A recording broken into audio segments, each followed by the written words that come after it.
मित्रांनो, छत्रपती संभाजीनगर जिल्ह्यातील एक महत्त्वाचा मतदारसंघ, ज्या मतदारसंघाचं नेतृत्व 3 टर्म रायबंद जाधवांनी केलं, असाच मतदारसंघ म्हणजे कन्नड। नेहमीच चर्चेत असणारा कन्नड आत्ताच्या विधानसभेच्या दृष्टिकोनातून इथली सध्याची राजकीय परिस्थिती काय तेच आपण या व्हिडिओच्या माध्यमातून जाणून घेणार आहोत। नमस्कार, मी भागवत जुंबड आणि आपण बघत आहात विधानसभा विशेष हा कार्यक्रम।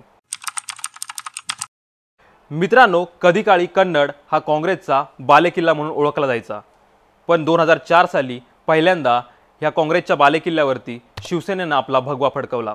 जर आपण 2004च्या इलेक्शनचा विचार केला तर नामदेवराव पवारांनी काँग्रेसच्या नितीन पाटलांचा पराभव करत ते शिवसेनेचा भगवा फडकवला। जर आपण 2009च्या इलेक्शनचा विचार केला तर रायबंद जाधवांचे पुत्र हर्षवर्धन जाधव यांनी उदयसिंग राजपूत यांचा पराभव करत पहिल्यांदा इथून मनसेकडून ते आमदार झाले। आपण 2014च्या इलेक्शनचा विचार केला तर हर्षवर्धन जाधवांनी केवळ 1500 मतांनी शिवसेनेकडून उदयसिंग राजपूत जे राष्ट्रवादी काँग्रेसकडून निवडणूक लढत होते त्यांचा पराभव केला। 2019च्या इलेक्शनचा आपण विचार केला तर ते उदयसिंग राजपूत शिवसेनेकडून लढले आणि हर्षवर्धन जाधव हे अपक्ष लढले। हर्षवर्धन जाधवांचा उदयसिंग राजपूतांनी 18000 मतांनी पराभव केला। विद्यमान आमदार उदयसिंग राजपूत यांनी शिवसेनेत फूट पडल्यानंतर उद्धव ठाकरे यांच्यासोबत राहणं पसंत केलं। 2004 साली उदयसिंग राजपूतांनी अपक्ष निवडणूक लढवली, त्यानंतर त्यांनी 2009 साली देखील अपक्ष निवडणूक लढवली।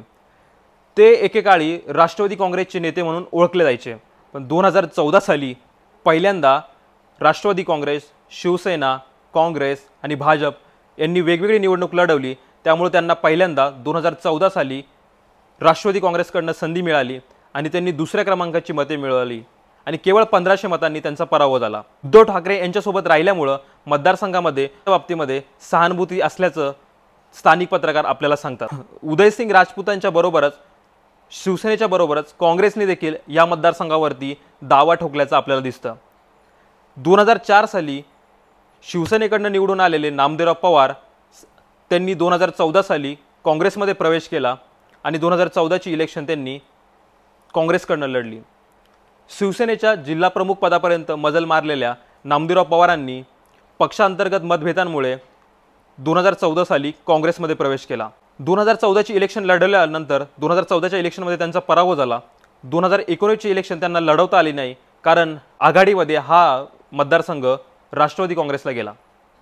मित्रांनो, त्यामुळे त्यांनी ह्या मतदारसंघामध्ये गेल्या 5 वर्षात आपली पाळंमुळं अजूनच घट्ट केल्याचं स्थानिक पत्रकार सांगतात। मित्रांनो, त्याचबरोबर ह्या मतदारसंघामध्ये अजून एक इंटरेस्टिंग गोष्ट म्हणजे ज्यांनी 2009 साली मनसेकडून आणि 2014 साली शिवसेनेकडून प्रतिनिधित्व केलं ते हर्षवर्धन जाधव याच्या निवडणूक रिंगणात उतरण्यासाठी तयार असल्याचं इथे ह्या मतदारसंघामध्ये चर्चा आहे।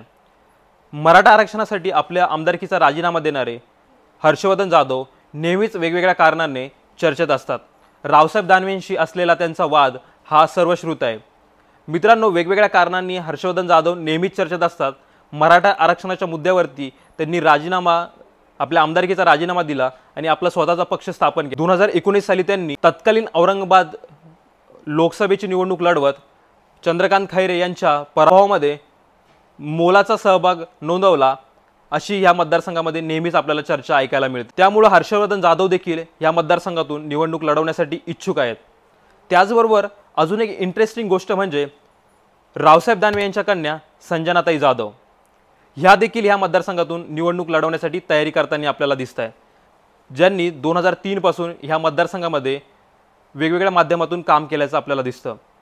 संजना जाधव ह्या निवडणूक लढवण्यासाठी त्यांच्या पाठीमागे रावसाहेब दानवे आपली मोठी ताकद निर्माण करत असल्याची महायुतीमध्ये हा मतदारसंघ शिंदे गटाला सुटण्याची दाट शक्यता आहे आणि त्यामुळेच संजना जाधव ह्या शिंदे गटाकडून निवडणूक लढवतील शक्यता स्थानिक पत्रकार वर्तवतात। महाविकास आघाडीमध्ये हा मतदारसंघ शिवसेनेला सुटेल की काँग्रेसला सुटेल यामध्ये चढाओढ असल्याचं आपल्याला ह्या मतदारसंघामध्ये दिसतंय।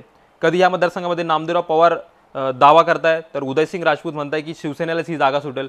मित्रांनो, हर्षवर्धन जाधव, संजना जाधव, नामदेवराव पवार आणि उदयसिंग राजपूत असे खूप सारे कॅन्डिडेट ज्या मतदारसंघामध्ये त्या मतदारसंघामध्ये हा मतदारसंघ महायुती जिंकू शकेल किंवा महाविकास आघाडी राखू शकेल।